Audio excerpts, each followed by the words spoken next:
Hello everyone, this is Jotto, and welcome to Solforge Showdown. With me this time is my co-host Hectares. Hey guys. Say that twice a week. Anyway, so this time we'll be going over Unlegendary, because there's just been a world qualifier in Unlegendary. I mean, if you want an excuse to delve into a format, that would probably be it. Now, last time we did Unheroic, and this time we're doing Unlegendary, and it's actually good timing because the Kale Cup is starting this weekend, and I think that's Unheroic, Unlegendary, or is it Standard? I don't remember. But anyway, it's over 2 weekends, and I think it's Unheroic and Legendary, and then next weekend is Standard. So it's pretty good timing to actually put out this video at the moment. But anyway, I will be playing Technonaut's NT Burn List, the only non-NU tracker Brood Queen list thing in top 16, and Hectares will be playing Otsis' NU Good Stuffs. Yes, the number one list. Because putting NU Brood Queen tracker on everything takes up too much space. So I've called it Good Stuffs, because you can't fit that name anywhere. It's like longer than the entire... It's longer than the space. Good Stuffs is accurate. Good Stuffs is a good name for it. Yeah, there's a lot of things. It's a bit like what people called like NT tempo lists, NT Grimgaunt Spite Mage. Right. So I don't know. It's a better name in my opinion. So anyway, on to the actual decks. As we wait for OBS to update. Yeah, OBS has been really slow recently, so there would have been like either a couple frame skips or just a lot of lag in that last bit there. It's kind of unavoidable. OBS is really slow at the moment. I don't know why, but it just is. So unfortunately, not much I can do about the slowdown there. But anyway, so the deck I will be playing is a NT burn list. Well, it's not really NT. It's more sort of mono 10-piece splashing predator. Mm-hmm. It's got 12 threats, which I'm a big fan of. I love my 12 threat burn decks. Running 3 Flame Sculptors, 3 Shape, because Flame Sculptor is better than Monster. 3 Shapers, 3 Invokers, and 3 Predators. The Predator is here for one reason, and it's called Tracker, also known as the entire Unlegendary metagame.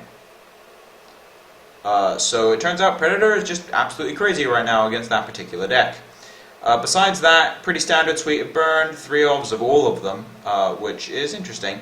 No random tech cards like a Fervent Assault or a, what's it called? The one that gives health and mobility. That sometimes shows up.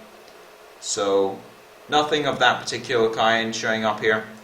Pretty standard list, not much else to say apart from Predator is good in this particular matchup. So, on to you. I'll be running the Brood Queen Tracker list today. This is a very standard core with a mix of Bramblewood Tracker, Dizzy and Brood Queen, and then cards that sort of fill in the good stuff of underlevel Utera creatures like Shardbound Invoker. We've got Lifeblood Dryad, which can give board-wide buffs, and then some other interesting choices here. We have 3 Etherphage, which a lot of people mixed between 2 and 3, but a card that will basically disable any spell-based deck, hopefully, in this case. And Batterhide, which is, I think, a very interesting tech choice by Otsis. The decision was between a lot of sort of technical choices for this list, where all the rest of the cards are almost mandatory. Batterhide is a card where you're thinking to yourself, do I want to make a bigger level 1 play, or do I want a card that if I happen to have to play it in PL1, I get it back in PL2 consistently? So that's a great choice by Otsis, and I think it carried him to the top of the pack.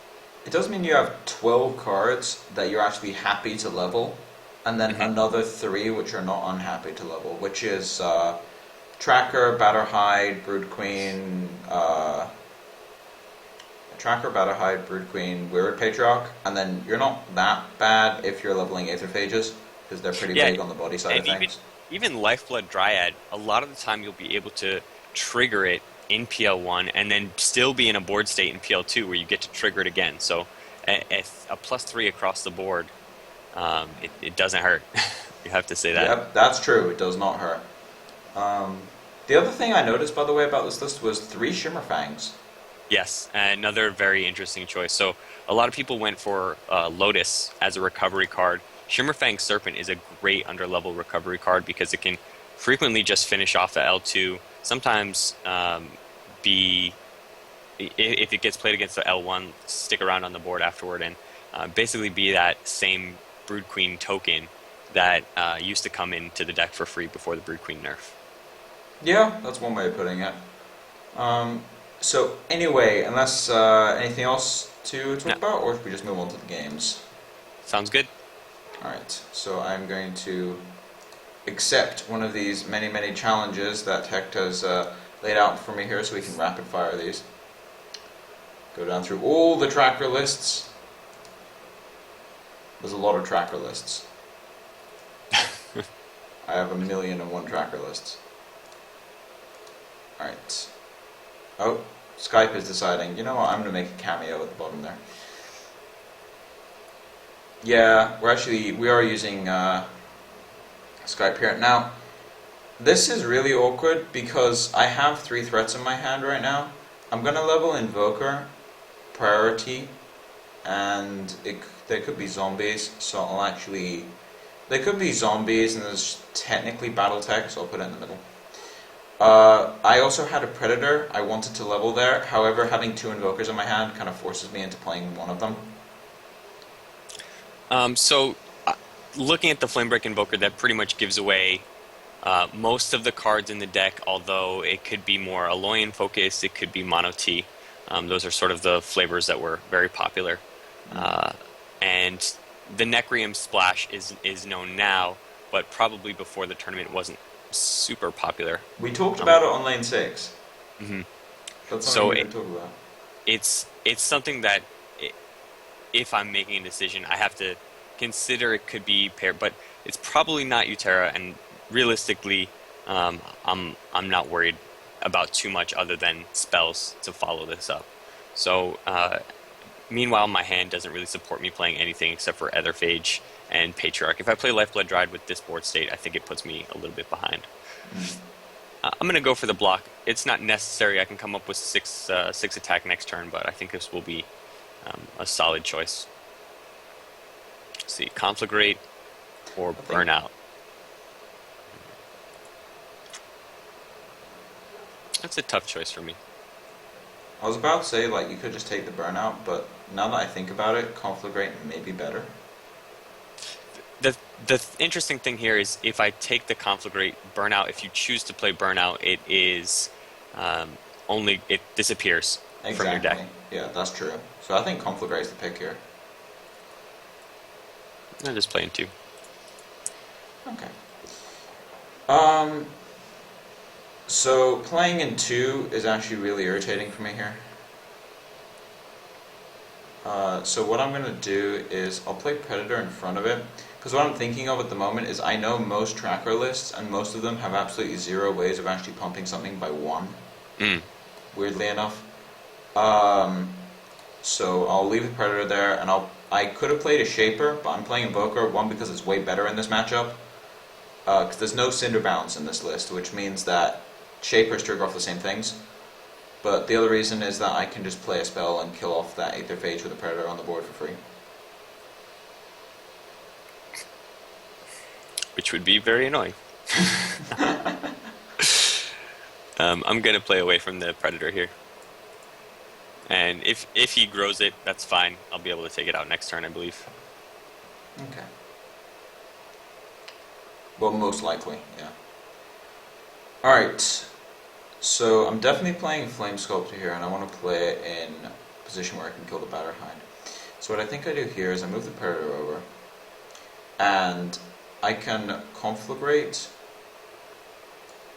and set up trades, prevent some damage, and my Invoker will kill that Patriarch. So I've set up a board position where I'm taking a bit of damage, but that's about it. Although this Predator is almost impossible that it's going to live. Yeah. I'm just going to trade this tracker and play Phage. Seems I, decent. I could play Direhound, but those seem fine. It seems excessive to play Direhound here. Yeah. It also sets you up to like potentially grow a 7/7 Predator with me having nothing on the board. Exactly. I'll play into side lane here. I'll pull Spark. Pulling this does nothing. Unless you were planning to like Yeah. double Spark to like play Spark to the face. Double Spark. Mwahaha. Which would be a very strange play. Now I'm gonna go ahead and play Predator here. I'll play it there because there's no reason to block. Taking 7 is not really a big deal. Funnily enough, taking damage against Tracker is actually not that big of a deal because as soon as they start winning, they hit you for like 25 a turn. So often it's more a case of just stabilizing as opposed to stabilizing a certain amount of life. So I'm deciding between 2 Trackers and Tracker Batterhide. I think I want to go double Tracker here because I'm struggling to build up a board, and I just want to be able to do that next player level. The Trackers will come back as 8/11s, right? 8/11. Yeah. Yeah. So I think I can get away with this play, and then I'll play away from the Predator again. I could go with 3 or 5. I'm gonna go with 3 here. We'll see. This is the I'm not happy about this play.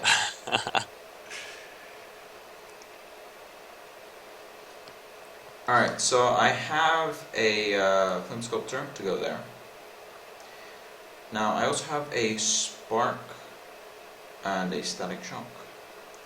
So what I'm thinking right now is I could actually play Shaper in front of Aetherphage. I could build up my Predator. What I'm trying to do right now is I know he has Lifebloods, so I want to clear as much as is humanly possible. Because if I only clear one guy and he has a Tracker and a Lifeblood, then he just blows me out. So I need to kill 2 guys here. So I'll play... I think I go Shock here.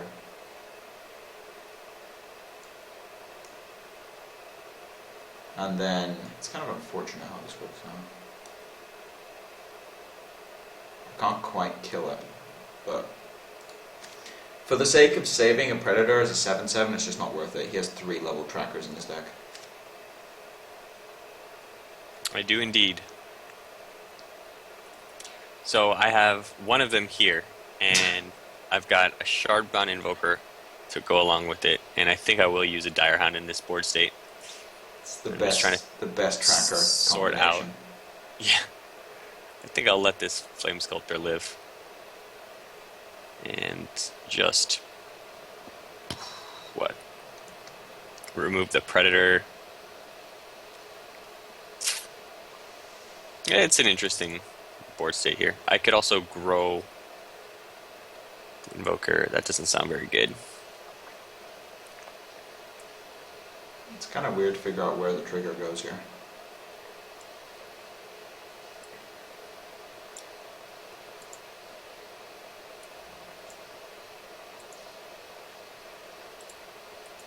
I'll let the Flame Sculptor swing.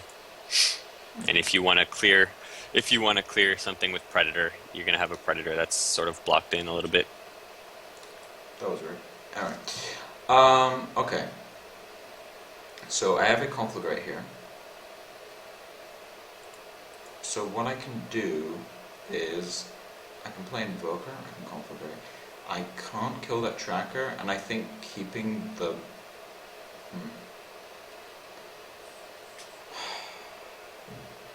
I think killing 2 of his small guys, I can't kill his Tracker, so I think what I'll do is I'll play Open Invoker, and then I'll Conflagrate his 2 small guys.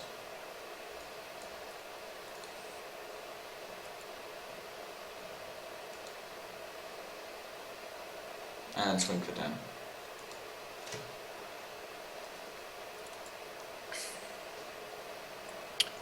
So I have a pretty nice turn here. I'm gonna go Tracker, Batterhide, and then Phage.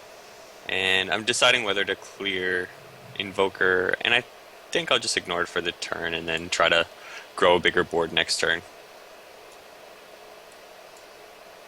And pull Flame Lance just because I can. It's like first world Aetherphage problems. Took 1 spell, didn't accomplish much. So I'm actually going to block one of these and then just play a second level 2 Invoker. I'm not taking too much damage right now, and the only way I'm going to win this game is with level 3 Invokers. Is the way I'm treating this right now. I'm gonna block with Phage, I think I'll get it. Oh, the mighty Aether Rage. So I'll pull a Static Shock, Yeah, and then you definitely pull the Static Shock here. just play this Invoker, clear one of the Invokers, so he's left with just the 1 8/10 Invoker in 2. And taking a bunch of damage as he attempts to clear the board here. Oh, this is going to be entertaining. Well, time for some Shaper math. Alright, so Lightning Spark deals potentially 11. Your Anti-Bolt does the same thing. What I could do is your Anti-Bolt the Batter Hide. I think that's what I do actually here. Play Shaper in front of Tracker, and your Anti-Bolt the Batter Hide, and throw the trigger at the Tracker. Because otherwise I'm taking damage either way, or I'm losing my Shaper. Guaranteed, with no investment from him. The only 2 cards he could have, I know his list, but the only 2 things he could have to punish this is Dizzying Siphon and Dire Hound. Which, in fact, is what's coming at you right here. Along with another Tracker. I love these scattered Trackers. Whenever I level 3 Trackers, I get all 3 in the same hand. Right, yeah. Okay, this is abysmal. I have a level 3 Conflagrate, I also have Static Shock Burnout. So Burnout will kill the Batter Hide. Do I even need to? See, Conflagrate will kill 2 guys. I can also Static Shock Flame Lance instead of Burnout, which does the same thing. Yeah, that's interesting. Invoker does actually more damage than Batter Hide. More damage than Tracker over 2 turns.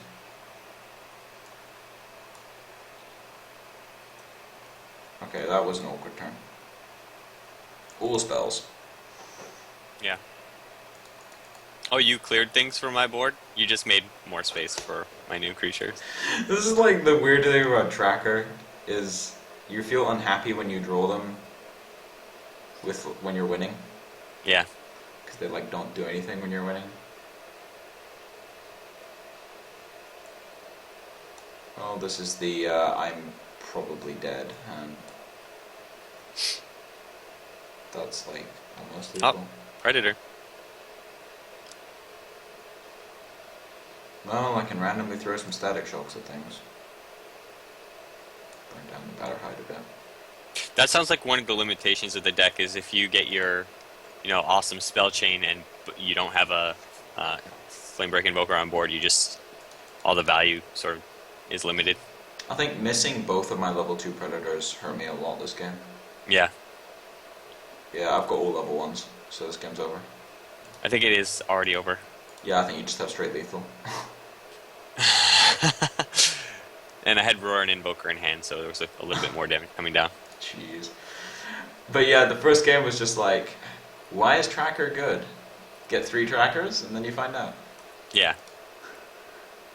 That's why Tracker's hands down the best deck in the format, I'd say. Seems like it, but... We picked 2 decks. We could have picked the Mirror Match, but that's boring.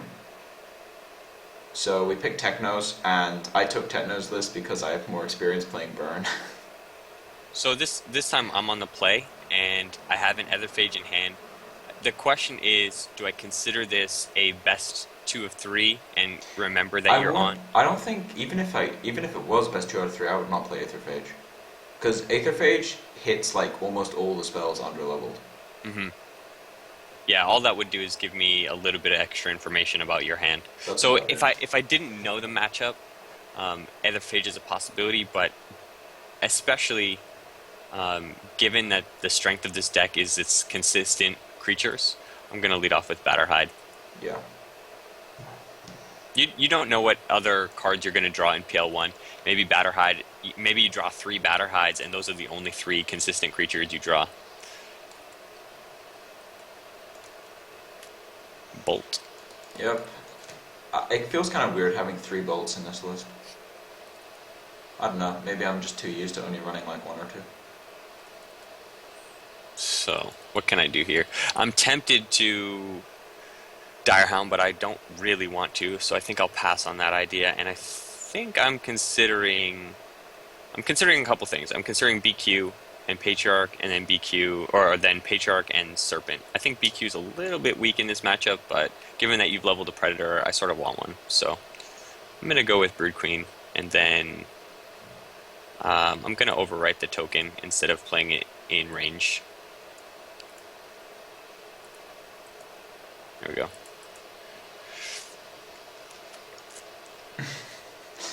So miserable. Alright, let's see what we can pull off here. So, I have a couple of options. I think what I'm gonna do is set up what I like to call the Brood Queen trap. I need to figure out exactly what I'm doing here. Now, the Brood Queen trap, for anyone who doesn't know, is basically when you play a threat you want to stay alive away from the Brood Queen, and then you play something that can kill it in front of the Brood Queen. And it's a really hard one where it's like, depending on how experienced the player is, they react differently, but there's like no correct answer. The thing you're doing here is making it impossible for me to play this tracker happily. I have this Direhound in hand, which completely shuts down that trap that you described, which is a great idea. It's a very good way to handle Brood Queens. You still have to play the tracker, though, is the funny thing. Like, you're not going to put enough pressure on to even It's try. true. It is a decision point. I think I could get away with the Direhound here, pretty easily get away with the Direhound, because at that point you have a 4/8 Brood Queen you have to deal with, and your options for dealing with that are limited burnout, and you know that's forcing you to play an overload as well.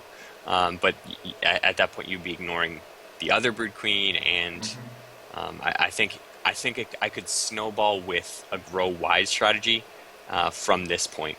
Okay. Instead of playing trackers. I already have the Batterhide leveled, so I've got a couple good options in PL2. So I'm going to go the Direhound route just because it's what I want to do this time through. But it is definitely not the only play here. And we'll clear the FBI with the active. And so now we've got 4 creatures the on. FBI. Yeah. I've never heard that phrasing for Flame Break before. Yeah, it's good. That's awesome. The reason I wouldn't have done that play is actually because I have 6 creatures that are 4/6s. So the 4/8 stats are not that threatening. Because you still have to use Brood Queen triggers on these to get them out of the way.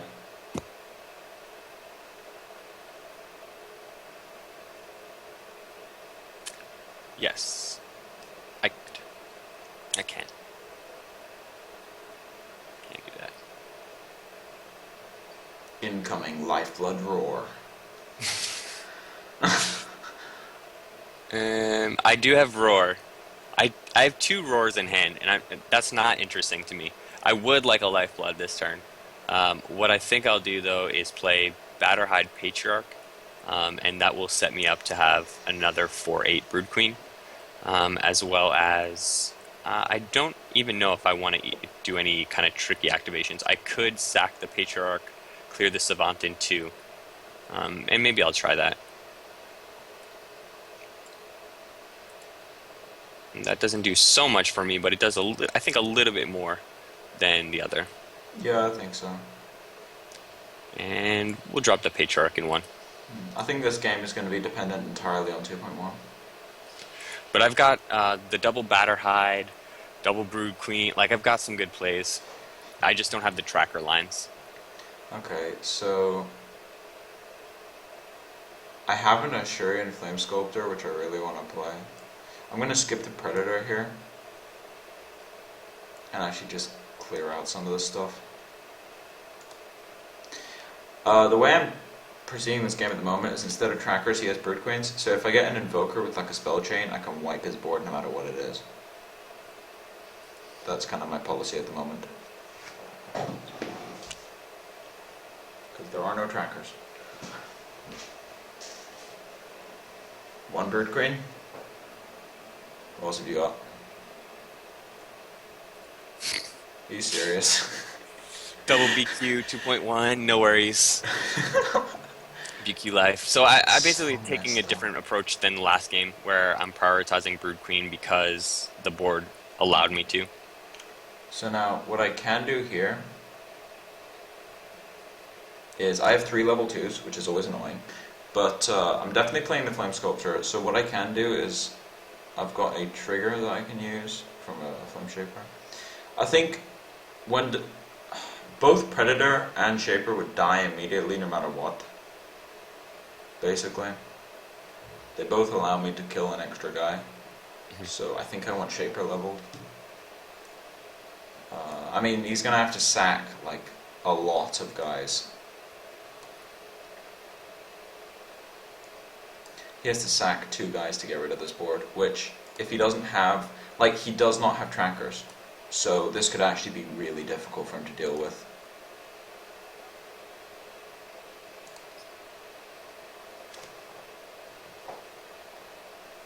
Yeah, very solid block there. I'm just waiting for, like, Patriarch Roar. Let's see here. Well, you've guessed half of it. Oh, Let's God. see what I can do.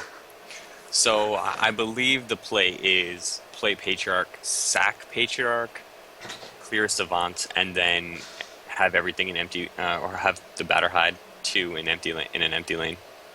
This is so ridiculous. Yeah, I mean, this is what happens. This deck has so many ways to just dominate. I'm seriously missing Rage of Kadros right now. Yeah. Yeah, oh yeah. I mean, that would be at least one method of recovery as well. One method of not dying.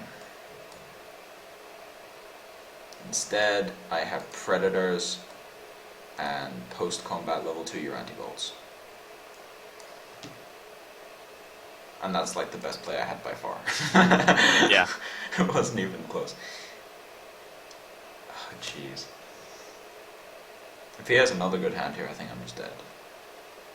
Can you lay off on like the level 2s? I actually can't. That's all I'm drawing. You've got like 6 level 2s, and no, I'm not counting Dire Hound as a level 1. I've seen all of my level 2s except for another Patriarch. Jeez. Well, this is the hoping for Invoker shock. Like, no, I've already seen a shock this game. It's game. It's just game. I'm taking too much damage. Hey, I got level 1 Invoker. We got all the buffs. Wow, that was terrible. So I mean, that time I didn't play Tracker at all, and still had just crazy turns. I drew really well. I had 2 consistent Batterhides leveled, and then I had a couple of Brood Queens that showed up right under 2.1. It's just like these 2 games are the exact reason why I stopped playing Burn in Unlegendary. Like because the funny thing is the tracker list. I opened 3 trackers on 3.1, like immediately. So I played like an AEU tracker list, partly because I didn't want to play Bird Queen. But I played like a BattleTech AEU list, and I was having a lot of fun. Mm-hmm. And I went like up to first place on the Unlegendary ladder on Kale's thing, and then everyone else was just like, "Hey, look, NU is better." Yeah. As usual. Yeah. So I have a decision point here. Do I want Tracker BQ or Tracker Batterhide? I'm going to go Tracker Batterhide this time and basically ignore the Brood Queens again. Batterhide is better in this matchup. Like, we actually saw in that game, like, if you didn't have the Patriarchs when you needed them, I think it actually would have been super awkward. Yeah. Well, time to do the rolling of where to go. It didn't actually matter which way I went there. I think actually it kind of does. I moved towards the Batterhide just in case of random buffs, which don't exist in this deck. Although Dizzy and Siphon, I guess. So I could Phage. I think Phage is probably better, but I'm going to go Serpent this time and Batterhide. Well, yeah, in this case, Serpent's better because it blocks. Although, if you had played Phage, you'd feel sorry for me right now. I'd feel sorry for you. Yeah, this is a 5-spell hand. Oh, I see. The funny thing is, like, that hand had a lot of redundancy in it. So it's just like, hey look, Aether Phage, let's pick a random spell. Doesn't do much. So I'm just gonna finish these guys off on the board. Ooh, the Static Shock plays. The funny So thing what? is, I don't want to play any of them because I leveled 2 Shapers and not 2 Invokers. I'm gonna pull the Flame Lance just in case he like Wants to play a card. doesn't have Flame Break Invoker ready to go. If he's got Flame Break Invoker, the Static Shocks come down. The Static Shocks might come down anyway. I'd be curious. It can clear Phage Tracker with just the Static Shocks here. This is so awkward because I don't want to level all 3. I have 3 Flame Shapers. I mean, I have 2 Flame Shapers leveled and no Invokers. So if I level those Static Shocks, it's going to be like, nice Static Shock chain. No triggers.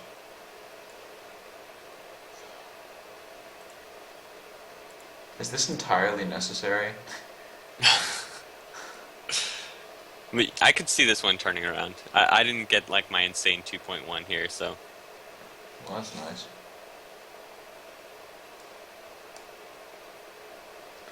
Well, Boom. if I get like ridiculous Shaper triggers or something, I could come back from this. But you have like 4 consistent threats, all of which wreck me. Yeah. What do I want to do here? I think I want to buff the snake. Is this a Tracker Invoker?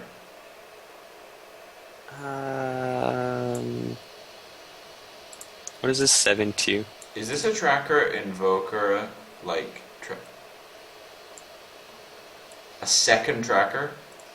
We'll see if you like dominate this. Are you serious? What am I supposed to do in this situation? Alright. I did level all 3 trackers, so. Yes, I noticed.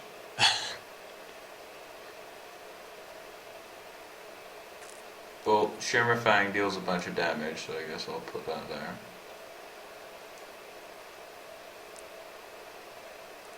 And then I'll put this here, and then I'll... It's like, hey, what level 1 spell do you have? Oh, it's a level 1 your anti-ball, the worst one in the deck. Bolt. Well, I kind of came back from that. Kind of. Alright, what have you got in store for me this time? It's all good. It's all good. I have a couple options here.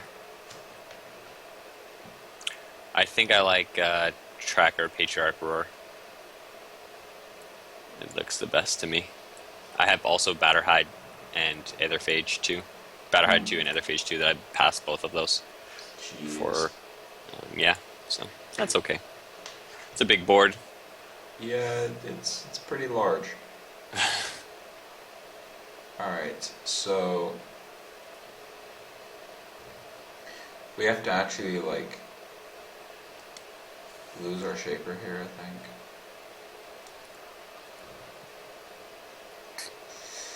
Nope. Don't want to lose my Shaper no matter what, I think. That's the only way I'm going to come out of this game alive. Mm. And I can't let it die to Direhound either.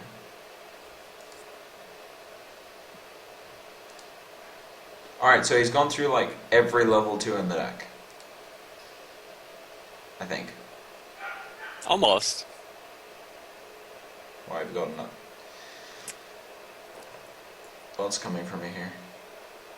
Wait, did you level like 3 Batterhides as well? I do not know.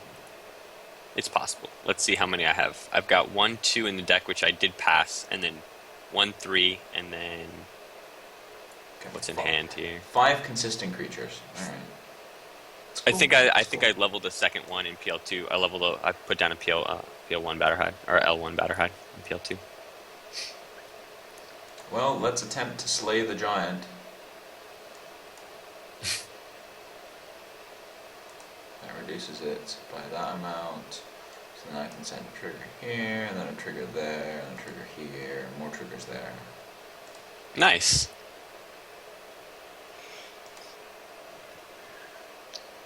Funny, Tracker is like designed to beat this deck almost. Yeah. The funny thing is, that's like a bad hand. Yeah. No, that's a relatively weak 3.1 in a deck with a handful of consistent cards. Okay, so this is how I survived this.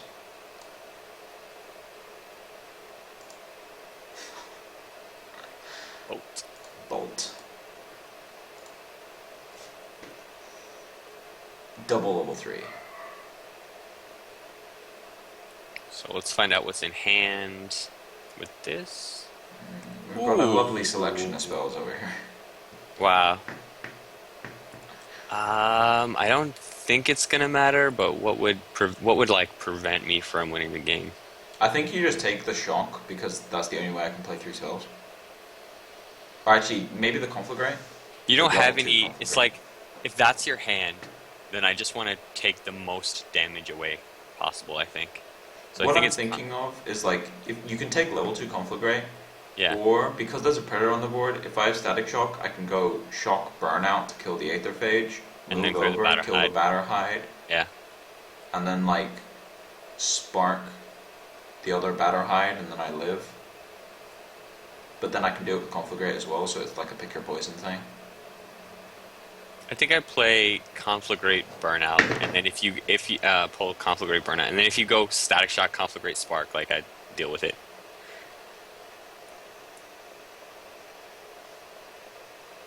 Oh, never mind. You said the second one. Yeah.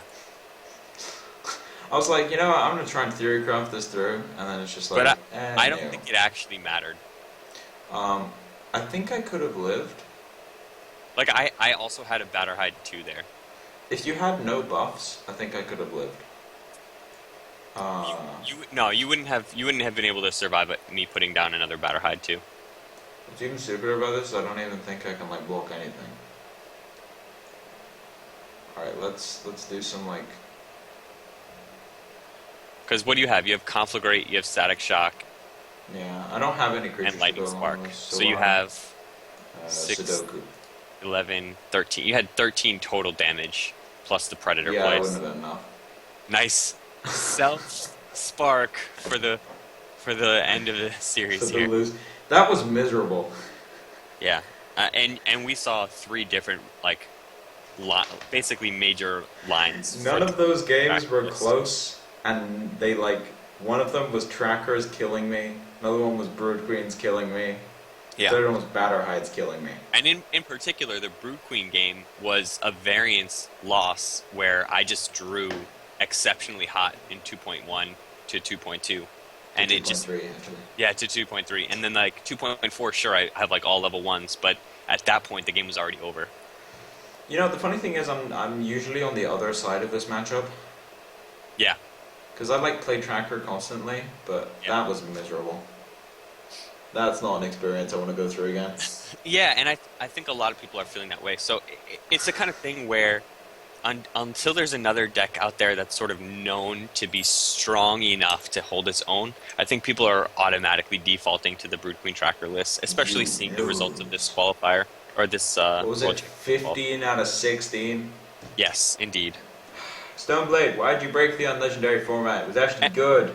And what I would like to say is that for people who have been used to Brood Queen in standard format, this isn't new, but it is sort of play a little bit differently when you play Trackers, where It's you're... a different list completely. Yeah, and it plays differently, and the funny thing is, even though a lot of the cards are the same, your play style changes. The decisions you're making are a little bit different. You saw a lot of times where I'm deciding between, do I want to Dire Hound and take the board right now, or do I want to, put down the stronger cards and like definitely have the cards in play the rest of the game, have that consistent tracker the rest of the game. And it wasn't a lot of those decisions, while they mattered, they almost felt like preference. Like, what did I feel like? How did I feel like winning this game? You know what I mean? When you've got a deck that you can literally have someone who's just like, all right, let's do this line, no this line, no this line, and they all lead to victory. Yeah. Like, that's crazy. I mean, um, Batterhide really has come into its own in the higher end formats now. Like it's so extensive, unheroic play. Not anymore though, mostly because there's better things you can be doing. Although it's still a good card, but it seems really powerful in Unlegendary actually. Just being able to play it out as a 3/6 when you're running Patriarchs anyway seems Yeah. really powerful at the moment. One thing I did enjoy about Otsis' list is playing out the Batterhides versus playing out Predators and looking for basically thinking ahead to plan a board state that's going to benefit you the most from Predator play. A lot of times with these Brood Queen tracker lists, you don't have so much control of the lanes that you can, remove certain of your own creatures or guarantee your own creatures dying. Sometimes you can't plan for whether your Lifeblood Dryad buff is going to come down that next turn, and you're making suboptimal decisions because you're ahead or something like that. And where Batterhide, if you don't play it in PL2, you still have that 9/12 in PL3. Maybe you get a Shardbound Invoker buff on it, and suddenly it's a major threat again. So you just really do have a lot of It gives output, reach. Breakthrough is reach. The deck Breakthrough. doesn't normally have reach. The funny thing is that the Brood Queen standard deck has literally no reach, and weirdly enough, I think that actually this version, this particular list, if you added Doom Riders to it, that's just a catch-all for if AT ever becomes the best deck in standard. I think that particular one, just trackers and Doom Riders, would just wreck AT. Yeah. Because I think Tracker's best matchup is probably Burn. It just happens that Burn is the second best deck in the format. Yeah. But Tracker's best matchup is probably Burn, and it's the same thing with AT. I remember I did play against AT a lot at first, because I tried Trackers in Standard a bit, and they weren't that good apart from against AT, and then they were just absurd. So it's the kind of thing where it's maybe Tracker will break into Standard at some point. I'm not sure if it will, but I don't know. It feels a bit too strong in Unlegendary. I think it would be fun to play with in Standard format. Just throw it in as a one-up. If you hit it, great. If you don't worry about it for the rest of the game. That's true. You could run something I was thinking of is I think Tracker's actual home is probably in some sort of AU flex deck that doesn't have access to Brood Queen. Yeah. So instead of running Scarabs, what are they called? Heal bugs. Yeah. Instead of going that route, you can just go for the sort of I don't care if my stuff dies. I'm just going to fill up the board continuously. That was one of the interesting techs from the World Championship qualifier as well. Somebody threw a heal bug into a Brood Queen list, and they knew they weren't getting the armor proc from the allied, but they wanted the ability to heal their board just at various points in the game. I thought that was an interesting tech choice. You get the combination with Weirwood Patriarch still. You get to potentially save Brood Queen, whatever other major cards are on the board at the time, and it could be worth it. But that deck didn't end up making it to the finals, but I think it did all right it made it to the top 16. That's cool. But anyway, we're going to be going over those lists on lane 6 on Friday. So yeah, we'll probably go over top 8 or something, and then also Techno's list briefly, since he was the only non-NU one. But anyway, that's about it for this particular episode of the Solforge Showdown, or I guess this particular episode of Jotto gets crushed by by Tracker. I called it before we started. Yeah. I actually said before we started recording, I was like, this is gonna go badly. Yeah, and thank you for choosing to play the burn deck. That is, I think, a much more challenging deck to do well with. It's a higher skill cap deck, and it's something that I don't think can be done by somebody just picking up the deck, where a Brood Queen tracker list can be picked up more quickly. Yeah, it's more about leveling priorities. Yeah, exactly. Which is the difference. But anyway, thank you all for watching. If you like the content, please subscribe. If you have any feedback, put it in the comment section below. And as I said, we'll be going over the rest of the lists, which is going to be a lot of NU on lane 6, so by all means tune into that. The Reddit post with the exact times, since people complain about this every week, is going to be going up on Thursday evening. So check on Reddit if you don't know the exact time, which is fine because I don't either. It changes every week based on schedules, because that's what happens when you get 3 people in one podcast. But anyway, thanks for watching. Say bye, Hecht. See you guys. Alright, this is Jotto signing off.